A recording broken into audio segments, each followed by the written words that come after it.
وبركاته.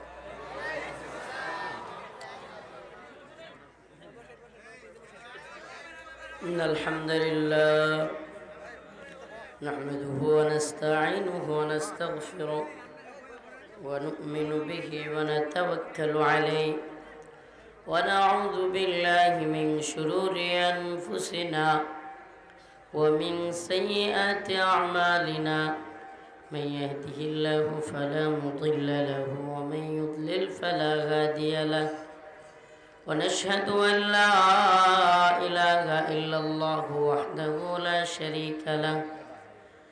أما بعد فأعوذ بالله من الشيطان الرجيم. بسم الله الرحمن الرحيم. قد أفلح المؤمنون الذين هم في صلاتهم خاشعون والذين هم عن اللغو معرضون. صدق الله مولانا العظيم وصدق رسوله النبي الكريم ونحن على ذلك من الشاهدين والشاكرين والحمد لله رب العالمين. দিরাশ্রম ইসহাক রহমান ফাউন্ডেশনের উদ্যোগে মরহুমদের রুহের মাগফিরাত কামনার্থে আজকের এই তাফসিরুল কোরআন মাহফিলের সম্মানিত উলামায়ে কেরাম, মুরব্বিয়ানে আযম, প্রিয় যুবক ভাইরা, স্নেহের ছোট ভাইরা, শ্রদ্ধেয় মা ও বোনেরা, আল্লাহ রাব্বুল আলামিনের দরবারে অসংখ্য অগণিত শুকরিয়া যে আল্লাহ তাআলা আপনাকে আমাকে কোরআন সুন্নাহ থেকে কিছু কথা বলবার এবং শুনবার তৌফিক দান করেছেন। এজন্য অন্তরস্থল থেকে বলি আলহামদুলিল্লাহ। প্রিয় উপস্থিতি, রাত অনেক হয়ে গেছে, লম্বা কথা বলবো না। আমি যে বিষয়টা নিয়ে কথা বলার চেষ্টা করতেছি এটা হলো মুমিনের সফলতা কোন পথে। আলোচ্য বিষয় মুমিনের সফলতা কোন পথে। আসুন কোরআন সুন্নাহ কি বলে। আল্লাহ বলতেছেন ক্বাদ আফলাহাল মুমিনুন আল্লাযীনা হুম ফি সালাতিহিম খাশিউন। নিশ্চয় মুমিনরা সফল, তবে কোন মুমিনরা? আল্লাযীনা হুম ফি সালাতিহিম খাশিউন, যারা খুশু হুজুর সাথে নামাজ পড়ে।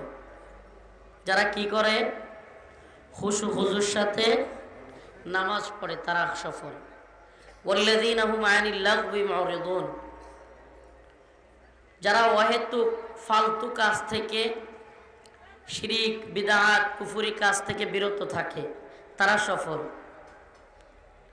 ওয়াল্লাযীনা হুম লিয-যাকাতি ফাঈলুন, যারা যাকাত আদায় করে তারা সফল। আল্লাহ পাক এখানে কোনো জায়গায় কিন্তু বলেন নাই যে যারা নেতাদের সামসামি করে তারা সফল। হ্যাঁ, যারা জাহাঙ্গীর আলমের সামসামি করে তারা সফল। ওই হুজুর সফল যে জাহাঙ্গীর আলমরে ঠিকঠাক সামসামি করে টাকা পয়সা নিতে পারছে, এটা আল্লাহ বলছে? হ্যাঁ, এরা এখন দেখবেন যে জাহাঙ্গীর আলমরে বাদ দিয়া অন্য আলমরে ধরবে, এক আকমও গেছে আর এক আকমরে ধরবে, সামসামি করবে। এরা, এদের জায়গাটাই সামসামি করা। সমাজ পরিবর্তন হবে না তো, রাষ্ট্র পরিবর্তন হবে না, কোনোভাবেই হবে না যদি এই আপনারা নিজেরা পরিবর্তন না হন। দেখেন, আমি এই রাজনীতি কি বলে, রাষ্ট্রনীতি, এগুলো নিয়ে এমন লোকেরা কথা বলে যারা মনে করেন যে রাষ্ট্রনীতি কি, রাজনীতি কি, ইসলাম কি বলে কিছুই জানে না, অথচ এগুলো নিয়ে কথা বলে। এখন সমস্যাটা কোথায়? আমাদের যে জায়গাটাই মূল সমস্যা। দেখেন, আজকে আমরা কিছুক্ষণ আগেও কথা বলে আসলাম ওখানে। আমি আজকে ওই গদবাদা আলোচনা, গদবাদা ওয়াজ করব না। অনেক তো ওয়াজ শুনলেন। ওই যে কিছুক্ষণ আগেও একটা প্রোগ্রামে মৌচাক বলে আসলাম। দেখেন, আমাদের প্রবলেমটা কোথায়? আমরা 7 মাস আগে, বেশি দিন হয় নাই, এই যে উনি বক্তব্যে বললো যে আমাদেরকে বেরি পড়াইলো, ডান্ডা বেরি নিয়ে গেল। আমি তো অনেক এই রাস্তা দিয়ে প্রিজন বেনে কোর্টে যাইতাম আর কাশিমপুর যাইতাম। এটা আমি অনেক তাকায় তাকায় গাজীপুরবাসীরা দেখতাম, ওই ছোটো ছোটো ছিদ্র দিয়া। এটা তো আমার প্রায় ডেইলি রুটিন ছিল। এদিকে আমার পৃথিবী দেখা এতটুকুই, আমাদের 3 বছরের পৃথিবী দেখা কতটুকু, যে ওই যে ছিদ্রটা দিয়ে এদিকে যাইতাম আর দেখতাম। আমি আপনাদেরকে বলি যে মুমিনের সফলতার পথ খুশু খুজুর সাথে নামাজ পড়া। আগে বোঝার চেষ্টা করে, খুশু খুজুর সাথে নামাজ পড়া, এদের সামনে রমাদান আসতেছে, রমাদানের রোজা রাখা, অর্থাৎ আল্লাহর হুকুম পালন করা। কার হুকুম? আল্লাহ। আচ্ছা, যদি জাহাঙ্গীর আলমের হুকুম আর আল্লাহর হুকুম দুইটা বিরোধ হয়, তাহলে কার হুকুম মানতে হবে? আল্লাহর হুকুম। বলেন কার হুকুম? আল্লাহর হুকুম। যদি আপনি জাহাঙ্গীর আলমের হুকুম মানেন, আপনি ইমাম সাহেব হইতে পারেন, খতিব সাহেব হইতে পারেন, জনগণ আপনারে মূল্যায়ন করবে না। হাদিয়া দিয়া জাহাঙ্গীর আলম আমাদের হুজুরদেরকে এমন অবস্থায় নিছিল যে ওই আপনার হাসিনা যখন চূড়ান্ত জুলুমের সময় শুরু করছে, সারা দেশে আন্দোলন হয়েছে। আমি গাজীপুরে একটা মাদ্রাসা করছিলাম, আমি ওখান থেকে আন্দোলনের ডাক দিছিলাম। সর্বপ্রথম আমার বিরোধিতা যারা করছে রাজনৈতিক নেতাদেরও আগে হুজুররা। আমি বলছিলাম কেউ যদি না দাঁড়ায় আমি একলা দাঁড়াবো। কিন্তু আমি দেখছি যে সুবহানাল্লাহ, আমি যেটা পাইছি যে জাহাঙ্গীর আলম সিস্টেমে টাকাগুলো হুজুরদেরকে হাদিয়ার সিস্টেমে হোক কিংবা বেতন ভাতা বাড়াইয়া হোক, সিস্টেমে ওই হুজুরদেরকে তার আয়ত্তে নিয়ে নিছে। আমি ওই দিন বুঝতে পারছিলাম যে তার আয়ত্তে কিন্তু চলে গেছে এই লোকগুলো। সে চাইলে ওই হুজুরগুলো কথা বলবে, আর না চাইলে আন্দোলন জীবনেও করবে না। এই অবস্থাটা হয়ে গেছে প্রিয় ভাইরা আমার, বন্ধুগণ আমার। এই জন্য দেখেন আমরা এই কথাগুলো কেন বলি জানেন? রাষ্ট্রের কথা কিংবা এই জনগণের কথা, এই উম্মার কথা কারা বলবে? বলেন না, 7 মাস আগে এত নির্যাতনের শিকার হইলাম, এত এত ছাত্র জনতা জীবন দিল, এত এত বাচ্চারা জীবন দিল, স্কুলের মাদ্রাসার ছেলেপেলেরা জীবন দিল। আজকে 7 মাস যেতে পারে নাই, আজকে রাস্তাঘাট কোনো জায়গায় কোনো নিরাপত্তা নাই। কি সমস্যা? আজকে রাস্তাঘাটে নিরাপত্তা নাই, এগুলো বলবে কে? আজকে রাস্তাঘাটে আমি আমার নিরাপত্তা নিয়ে চিন্তিত। কেউ বলতেছে দ্রুত নির্বাচন দেন, নির্বাচন দিলেই মনে হয় আমরা সব ঠিক করে ফেলবো, জান্নাত কামাই ফেলবো, জান্নাতের মধ্যে ঢুকাইয়া দিব। এক একজনের এক এক বক্তব্য। কেউ বলতেছে আমরা সংস্কার, শোনেন, কেউ বলতেছে আমরা সংস্কার করে উড়াইয়া ফেলবো, একেবারে সব সংস্কার করে ফেলবো। আমরা তো সব গোড়ার ডিম দেখতেছি, এই জাতি তো দেখতেছে অনেকদিন যাবৎ। প্রিয় ভাইরা আমার, কথাগুলো কষ্টে বলতেছি, শুনেন। এই জাহাঙ্গীর আলম কয়েকদিন আগে একটা বক্তব্য দেখলাম তার, যে আমাদেরকে যদি ঠিকঠাক মতো বাসায় থাকতে না দেওয়া হয়, রাত্রিবেলায় আমরাও কাউরে ঠিকঠাক মতো ঘুমাইতে দিব না। বলছে কি বলে নাই? 4 দিন আগে, আল্লাহ মাফ করুক, সাধারণ মানুষ তো আছেই, এই হুজুররা সহ এই জাহাঙ্গীর আলম রেলে নাচানাচি করে নাই? এই চাটুকারিতার চামচামি করে একজন রাজনৈতিক নেতাকে এমন স্বৈর শাসক কিংবা জালিম পর্যায়ে আপনি আমি উঠাই দিছি। দেখেন, আপনার এই কথা বললেও আমি বলবো, আপনার ভালো লাগলেও বলবো, না লাগলেও বলবো। আমি এমন মানুষ, কেউ আইসা ঠেলাইলেও বলবো, কেউ আইসা বারণ করলেও বলবো, কেউ ঠিক বললেও বলবো, না ঠিক বললেও বলবো। শোনেন, আমি গাজীপুরে নিজে বক্তব্য, আমার মাদ্রাসা বন্ধ করে দেওয়া হয়েছে। এই যে ওয়ারলেস গেটে আমার মাদ্রাসা ছিল, আমি আন্দোলনে গেছি, এই জন্য আমার মাদ্রাসা তালা মেরে দেওয়া হয়েছে, আমাকে কারাগারে নেওয়া হয়েছে। এগুলো জানে না মানুষ? গাজীপুরে উলামায়ে কেরাম জানে না? প্রিয় ভাইরা আমার, বন্ধুগণ আমার, এই জন্য বলি, শুনেন, এটা কথা মনে রাখতে হবে। আমাদের সমাজ, আমাদের রাষ্ট্র, আমাদের পুরো পৃথিবী যদি ঠিক হতে হয়, আগে আমাদের নিজেদের ঠিক হইতে হবে। আল্লাহ পাক বলেন, ইন্নাল্লাহা লা ইউগাইয়িরু মা বিকওমিন হাত্তা ইউগাইয়িরু মা বিআনফুসিহিম। ততক্ষণ পর্যন্ত কোনো জাতিকে আল্লাহ পরিবর্তন করেন না যতক্ষণ না সেই জাতি পরিবর্তন হয়। তা জাতির পরিবর্তন কি? জাতির পরিবর্তন হওয়ার মানে কি? জাতি দেখতেছে এই বিগত 50 বছরে, আপনারা যারা মুরব্বী আছেন, দেখা শেষ। আমাদেরও 15-20 বছর যাবৎ আমরাও দেখতেছি, এই দল বলেন ওই দল বলেন, এটা জাস্ট আমি দল করি, আমি এই দলের পক্ষে বলি, ব্যাস আমি এটা বলতেই পারি, আমি এটা বলতেই পারি। কিন্তু বিশ্বাস করেন বা না করেন, এটাই সত্য যে এই দল আর ওই দল, এই সংস্কার আর ওইটা, যাই বলেন, শান্তি মুক্তি কামিয়াবি পাইতে হলে কোরআন সুন্নাহ অনুযায়ী রাষ্ট্র ব্যবস্থা পরিচালনা করতে হবে। আজ হোক কাল, এটা বুঝবেন। আপনি সমাজে বসবাস করেন না, আপনার নিজের যখন নিরাপত্তা থাকবে না, আপনার সন্তানের যখন নিরাপত্তা থাকবে না, তখন আর দলের দালালি চলবে না। তখন আপনিও চিন্তা করবেন, হাই হাই রে কি হচ্ছে, এখন তো আমার দলই ক্ষমতায়, কিন্তু হয়েছেটা কি? আমার সরকারি ক্ষমতায় হচ্ছেটা কি? বুঝবেন তখন। যদি না বুঝেন যে নিজে তো আমি বুলেট প্রুফ গাড়ি কিনবো, প্রয়োজনে অস্ত্রের লাইসেন্স করব, নিজের খায়াসা। শুনেন, এই দেশে তথাকথিত গণতান্ত্রিক রাজনৈতিক গুলোর, আল্লাহ মাফ করুক, বেশিরভাগ হলো পকেট আর পেটের ধান্দা ছাড়া কিছু নেই। জাতি নিয়ে চিন্তা, উম্মা কেন্দ্রিক চিন্তা খুব কম মানুষের মধ্যে আমি পাইছি। উম্মা কেন্দ্রিক চিন্তা আসলে আমাদের কি করা দরকার? আমরা যারা জাতীয় নেতৃত্ব দিতে চাই, জাতীয় পর্যায়ে যদি নেতৃত্ব দিতে চাও, জাতির পালস বুঝতে হবে। এ জাতি ইসলামকে ভালোবাসে? এ জাতি কাকে ভালোবাসে? সুবহানাল্লাহ, ইসলামকে ভালোবাসেন না আপনারা? তো ইসলামের পালস যদি না বোঝা যায়, আল্লাহকে নিয়ে কটূক্তি করতেছে, আপনার বক্তব্য নাই, আপনি কিভাবে নেতৃত্ব দিবেন? রসুলকে নিয়ে কটূক্তি করতেছে, আপনার কোনো বক্তব্য নাই, আপনি কিভাবে মুসলিমদের নেতৃত্ব দিবেন? আপনাকে সামনাসামনি কিছু বলবে না, আপনি বড় কেউ, কিন্তু আড়ালে ঠিকই বলবে যে এই লোকটা ইসলামের পক্ষে না। ঠিকই ঠিক না? অতএব আমি যে কথা বলতেছি, মুসলমানদের সফলতা এটা এমন এক পথে, যেই পথে চাটুকারিতা নাই, যেই পথে দালালি নেই, যে পথে চামচামি নেই, যে পথে গুজামিল দেয়া নাই। সুস্পষ্ট বক্তব্য, কথা একবারে ক্লিয়ার থাকবে। আমি আল্লাহর পক্ষে, আমি দ্বীনের পক্ষে, আমি নামাজের পক্ষে, আমি ঈমানের পক্ষে। আমার আল্লাহকে কেউ কিছু বললে, আমার রাসূলকে কেউ কিছু বললে, সে যেই হোক, আমি বরদাস্ত করব না। কোন মানুষ আমাকে পছন্দ করবে, কে করবে না, এগুলো জীবনেই চিন্তা করি না, আল্লাহ মাফ করুক। আমরা ভক্তদের ভক্ত না, সেলিব্রিটিজমে বিশ্বাসী না। এই যে কি বলে, আমার সেলিব্রিটিজম ঠিক থাকবে কি থাকবে না, অমুক দল আমারে পছন্দ করবে কি করবে না, জনগণ আমার কথাটাকে কিভাবে নেবে। শুনেন, আগে তো হলো আমি সঠিক বলতেছি কিনা। আল্লামা নূর হোসেন কাসিমি রাহিমাহুল্লাহ একটা কথা বলতেন যে, আপনি যদি সঠিক বলে থাকেন এবং মানুষ ভুল বুঝে, তাইলে সেই ক্ষেত্রে আপনার করণীয় হলো আপনি ইস্তেকামত থাকবেন এবং আল্লাহর কাছে দোয়া করবেন, আল্লাহ আমি তো সঠিক বলছি, আল্লাহ তুমি মানুষকে বোঝার তৌফিক দাও।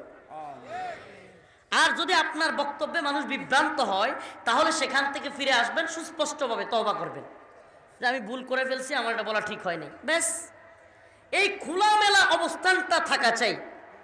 আমি বলি, আপনাদের গাজীপুরের বক্তব্যের কারণ দেখায় আমাকে গ্রেফতার করানো হয়েছে। গাজীপুরের গাছা একটা জায়গায় বলছিলাম যে ইসলামের বিরুদ্ধে গেলে আমি আল্লাহকে মানি না, সরি আল্লাহর বিরুদ্ধে গেলে আমি কোনো নেতা নেত্রী, এমপি, মন্ত্রী, প্রধানমন্ত্রী মানি না। ইসলামের বিরুদ্ধে গেলে, আল্লাহর বিরুদ্ধে গেলে, কোরআনের বিরুদ্ধে গেলে রাষ্ট্রপতিকে মানি। এই কথা বলছি, এই কথা বলার কারণে বলছে গ্রেফতার করছে। বাস্তবে এই কথা বলার কারণে গ্রেফতার করে নাই, গ্রেফতার করছে কেন? মোদী বিরোধী আন্দোলনে শরীক হয়েছে। এটা জাতিকে একটা আইওয়াশ দেখাইছে, আইওয়াশ জাতিকে বুঝাইছে। প্রিয় ভাইরা আমার, বন্ধুগণ আমার কথাগুলো একটু মনোযোগ দিয়ে শুনবেন। এই জাতি যদি সফলতা চায়, 7 মাস হয় নাই, এতগুলো ছাত্র জীবন দিল, এতগুলো হাফেজ, এতগুলো আলেম জীবন দিল, এখনো গাজীপুরে কেন মারামারি হয়? এখনো গাজীপুরে কেন আমাদের ভাই শহীদ হয়ে যায়? কাহিনী কি? কাহিনীটা কি? কাহিনী একটাই, আমি, আপনি, আমরা এখনো পর্যন্ত আল্লাহর জন্য, দ্বীনের জন্য, কোরআনের জন্য, জাতির জন্য কিছু করতে পারিনি। আমরা যদি এই চিন্তা থেকে, ব্যক্তিগত চিন্তা, দেখেন আল্লাহ পাক আপনাকে আলেম বানিয়েছে, আল্লাহ পাক আপনাকে একটা নেতৃত্বের স্থানে বসাইছে ব্যক্তিগত খায়সাতের জন্য না, ব্যক্তিগত চিন্তা করবার জন্য না। ব্যক্তিগত চিন্তা করবার জন্য কারো আলেম হওয়ার দরকার নেই, ব্যক্তিগত পকেটে দান্দা করবার জন্য কারো বড় নেতা হওয়ার দরকার নেই। ওয়ালা তুসআলুন্না ইয়াওমা ইদিন আনিন নাঈম, আল্লাহ বলেন প্রত্যেক নেতৃত্বস্থানীয় ব্যক্তিকে আমি জিজ্ঞাসা করব, নিয়ামত প্রাপ্তকে জিজ্ঞাসা করব। কি জিজ্ঞাসা করবে আল্লাহ? আপনি কি আপনার অধীনস্থদের সাথে সঠিক ব্যবহার করলেন কিনা? আপনি কি আপনার অধীনস্থদের সাথে ইনসাফ করলেন কিনা? আপনি কি আপনার অধীনস্থদেরকে কোরআনী শিক্ষা দিলেন কিনা? আপনি কি আপনার অধীনস্থদেরকে খাদ্য, পানীয়, বস্ত্র এগুলোর ব্যবস্থা করলেন কিনা? প্রত্যেকটা ব্যাপার। আজকে 7 মাস আগে যারা আমরা এইসব কথাবার্তা বলেছি, আজকে কি জবাব দিব? ওমর রাদিয়াল্লাহু আনহু বলতেন, সুদূর ফুরাত নদীর তীরে একটা কুকুরও যদি না খায় মারা যায়, আমি ওমর আল্লাহর কাছে কি জবাব দিব? তো 7 মাস এত জাতির রক্ত, গাম, শ্রম, আন্দোলন সব দিয়া আমরা রিমান্ডের নির্যাতন, জেল, জুলুম, মামলা, হামলা সব স্বীকার করে হাসিনার পতন ঘটে, আরেকটা সরকার গঠন করলো, আসলো। 7 মাস যেতে পারে না, আমার বোন কেন দূষিত হচ্ছে? আমার মা কেন দূষিত হচ্ছে? গাজীপুরের রাস্তাঘাটে কেন বের হওয়া যায় না? কেন বের হওয়া যায় না? আপনি যে আপনার বেতন নিচ্ছেন, আপনি প্রশাসনে চাকরি করতেছেন, আপনার দায়িত্ব তো ছিল আপনি এই রাষ্ট্রের জনগণের নিরাপত্তা দেয়া। প্রিয় ভাইরা আমার, বন্ধুগণ আমার, আজকে এই যে নিরাপত্তা ব্যর্থতা, এই যত কিছু দেখছেন, বুঝেন বা না বুঝেন, সামনে ঠিকই বুঝবেন। যে হুজুররা কি বলতো সুবহানাল্লাহি ওয়া বিহামদি, সকল রাজনৈতিক নেতা বলেন কিংবা সাধারণ মানুষ সবাইকে বলি, ভাই কোরআনের কথা ভালো নাও লাগতে পারে, কিন্তু কিছু করার নাই। আজকে হোক কালকে হোক বুঝবেন এই দল ওই দল বদলা বদলি হইতেই থাকবে, শান্তি মুক্তি কামিয়াবি আসবে না কোরআনের পথে যতদিন আমরা ফিরে না যাব। এই পথ কোনটা? রাষ্ট্র ব্যবস্থায় কোরআন সুন্নাহ আমাদের লাগবেই। রাজি আছেন ইনশাআল্লাহ? হুয়াল্লাযী আরসালা রাসূলাহু বিল হুদা ওয়া দীনিল হক লিইয়ুযহিরাহু আলা দ্বীনি কুল্লি। আল্লাহ বলতেছেন যে এই দ্বীনকে আমি সমস্ত দ্বীনের উপর বিজয়ী করবার জন্য পাঠাইছি। সুবহানাল্লাহ। এই দ্বীনকে আমি সকল দ্বীনের উপর কি করার জন্য পাঠাইছি? বিজয়ী করবার জন্য পাঠাইছি। ও প্রিয় আলেম সমাজ, জাহাঙ্গীর বাবার দরবারে গিয়া ঘুরঘুর করবার জন্য আপনাকে পাঠাই নাই। আপনি কষ্ট নিতে পারেন, এখন নতুন করে আরেক জাহাঙ্গীর বাবা বানাবেন না, বানায়েন না। শুনেন, বর্তমান সমাজের কালচার এত বাজে হয়েছে, আলেমরা পর্যন্ত সাধারণ মানুষ পর্যন্ত বিচারের জন্য নেশাকুর মদখুরের কাছে যায়। সমাজের দরবার করে এক বাটপার মদখুর জিনাকুর পায়ের উপরে পা তুলে এমনি দরবার করতেছে, খায় নেশা করে, মদ খায়, নেশা করে, গাঁজা খায়, সুদ খায়, ঘুষ খায়, সবাই জানে। তারপরে সবাই মিলে দরবারে বসছে, ও পায়ের উপর পা তুইলা আলেমদের সামনে বসে দরবার করতেছে। হঠাৎ করে ওমা এক মেয়েকে তালাক দিয়ে ফেলছে ছেলে, এটা নিয়ে দরবার। হঠাৎ করে ফয়সালা হয়েছে যে ঠিক আছে এটা তো সারাসারি হয়েই গেছে, শেষ। এমন সময় একটা বাচ্চা কান্না করতে শুরু করছে, ছোট বাচ্চা। নেতা বলতেছে আরে ছোট বাচ্চারা কান্দে দিছে, এখন কেমনে এটা শেষ দেশ করি, আচ্ছা মিলাই দেন। আরে এটা তো 3 বার বলে ফেলছে ইসলামে তো শেষ, কিন্তু ওই জাহেল তো জানেই না এটা যে শেষ, আর জোড়া লাগানো যাবে না। ওই জাহেল কি বলতেছে, আরে ছোট বাচ্চারা কান্না করতেছে, এই সম্পর্কটা কি শেষ করা যায়? মিলাই দিচ্ছে। আরে উচিত তো ছিল ওই জায়গায় একজন সচেতন মুফতি আলেম থাকবে, কিন্তু হচ্ছেটা কি, ওই মুফতি, ওই আলেম, ওই বক্তা সব জাহাঙ্গীর বাবার দরবারে। তো তারে মানবে কে? আপনাকে তখন মানবে যখন আপনি গায়রতওয়ালা হবেন, ইজ্জতওয়ালা হবেন, সম্মানওয়ালা হবেন। আর এই নেতা তো আমার পিছনে ঘুরবে, এই সমস্ত দুনিয়াবি চিন্তাধারা কোটি কোটি টাকাওয়ালা আমার পিছনে আসবে, আমি নেতার পিছনে যাব না। তখন এই সমাজের মধ্যে আলেমদের ইজ্জত তৈরি হবে, সম্মান তৈরি হবে। উলামায়ে কেরামের কাছে মানুষ আসবে, আল্লাহ রসুলের কাছে, সাহাবায়ে কেরামের কাছে, মসজিদে নববীতে সাধারণ মানুষ যাইতো না? উলামায়ে কেরামের কাছে, সাহাবায়ে কেরামের কাছে আল্লাহর নবী মসজিদের মধ্যে বসে দরবার করতেন, মসজিদের মধ্যে বসে জিহাদের কথা বলতেন, সামাজিক যত ধরনের সমস্যা সব সমাধান করতেন মসজিদে। এই মসজিদ থেকে এখন এগুলো আওয়ামী লীগ অফিসে কিংবা বিভিন্ন অফিসে কেমনে গেছে? ওখানে গিয়ে মদ খাইলেই যে বেড়া চিন্তা করে না এবার দরবারের মধ্যে ঘুষ খাইলে চিন্তা করবো, কিন্তু মসজিদে বইয়ে কি মদ খাওয়া যাব? মসজিদে বইয়ে মিশা কথা বলে কিন্তু একটু হইলেও ডর আছে, ঠিক না? কথা কারো ভালো লাগুক বা না লাগুক, বুঝার চেষ্টা করেন আমাদের সমাজের এই অবক্ষয়গুলো, সামাজিক এই লাঞ্ছনাগুলো কোত্থেকে আসছে এই জন্য যে আমরা সমাজের রন্ধ্রে রন্ধ্রে চাটুকারিতার সামসামি দিয়ে ভরপুর হয়ে গেছে, রন্ধ্রে।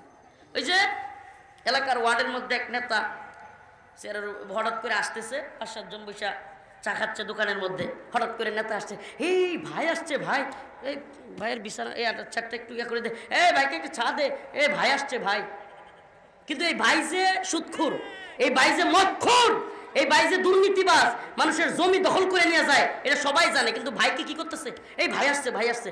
তখন ওই ভাই তো গদগদ হয়ে আছে, একটা বৈশা চার উপরে তুলে খাবে। হ্যাঁ, তা তোমাদের কি অবস্থা? তো এই যে আপনি এই সামসামিটা করলেন, ওয়ার্ড থেকে শুরু, এরপরে ইউনিয়ন ওয়ার্ডের যেগুলো আছে চামচা, এগুলো ইউনিয়নের নেতাদের চামচামি করে, ইউনিয়নের নেতারা থানার নেতারে চামচামি করে, থানার নেতারা জেলার নেতারে চামচামি করে, জেলার নেতারা বিভাগের নেতাদেরকে চামচামি করে। এই যে চামচামি শুরু, এরপরে সর্বশেষ যে আপা থাকে, আপা মানে হাসিনা আপা বা যে আপা থাক, এই আপা বড় যেটা থাকে এটা হলো জি আপা, হেলো আপা, খাইছেন আপা, বইছেন আপা, শুইছেন আপা। এখন আপা আলেমদেরকে মারলেও সবাই কয় জি আপা, ঠিক করছেন আপা। আপনি আলেমদেরকে দরপা করার সময়ও জাহাঙ্গীরের পক্ষে থাকলেন, মানে আপনি ওই আলেমদেরকে গ্রেফতারের পক্ষে ছিলেন। মানে কি? কারণ জাহাঙ্গীর তো হাসিনার পক্ষে ছিল। তো জাহাঙ্গীর যদি হাসিনার পক্ষে হয়, আপনিও জাহাঙ্গীরের পক্ষে। মিলাই দেখেন তো আপনিও কার পক্ষে, মিলাই দেখেন না। ও লাগতেছে গায়ে, লাগলেও কিছু করার নাই।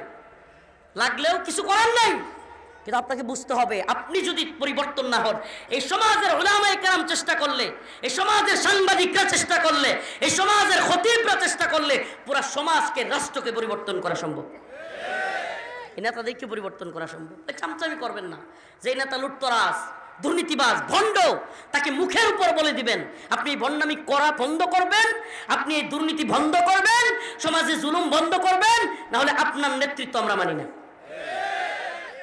আপনি কোরআনের বিপক্ষে অবস্থান নেবেন, আপনার নেতৃত্ব মানবো, এটা হইতে পারে না।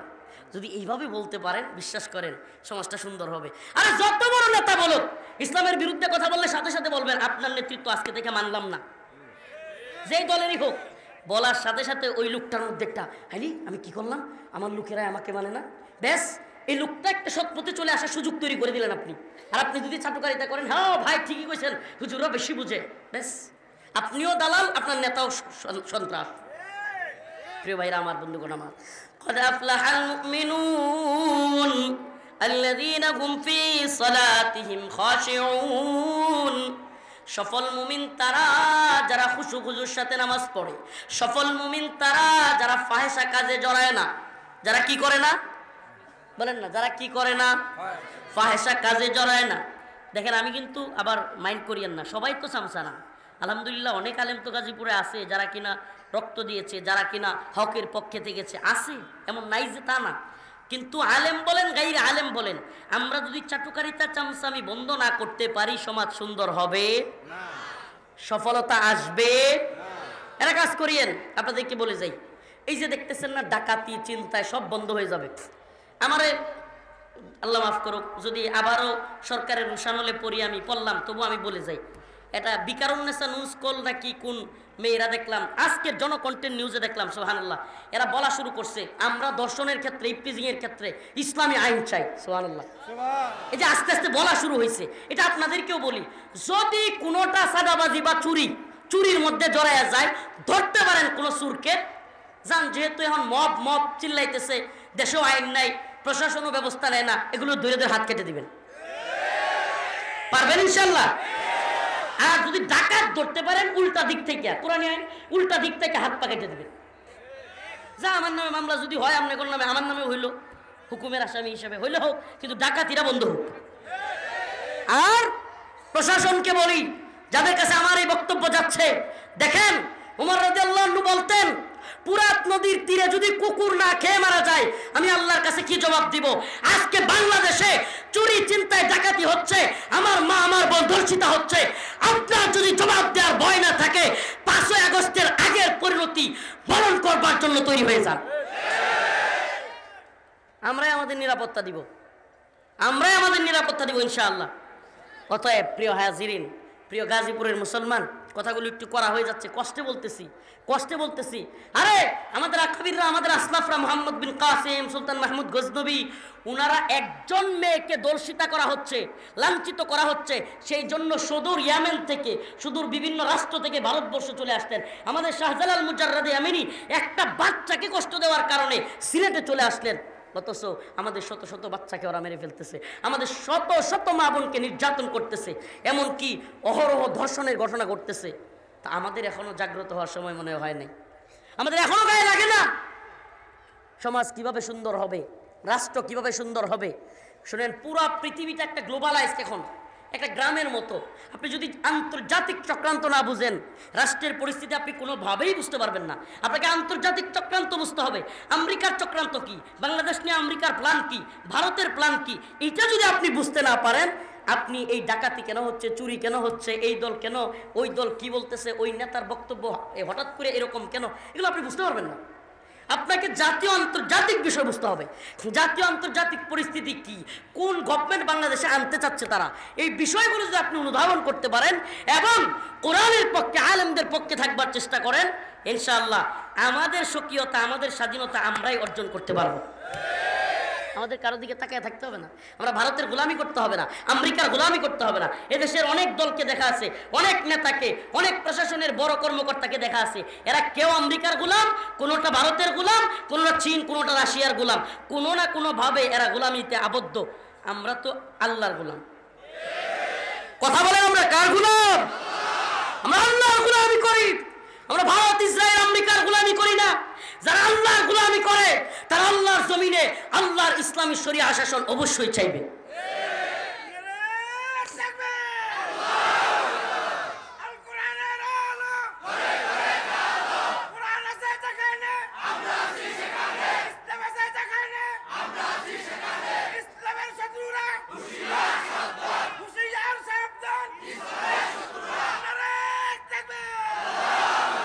আমাদের বক্তব্য একেবারে এই যে পয়েন্টে ক্লিয়ার থাকা চাই যে আপনি কোরআনের পক্ষে আছেন, হ্যাঁ আমি আপনার পক্ষে আছি।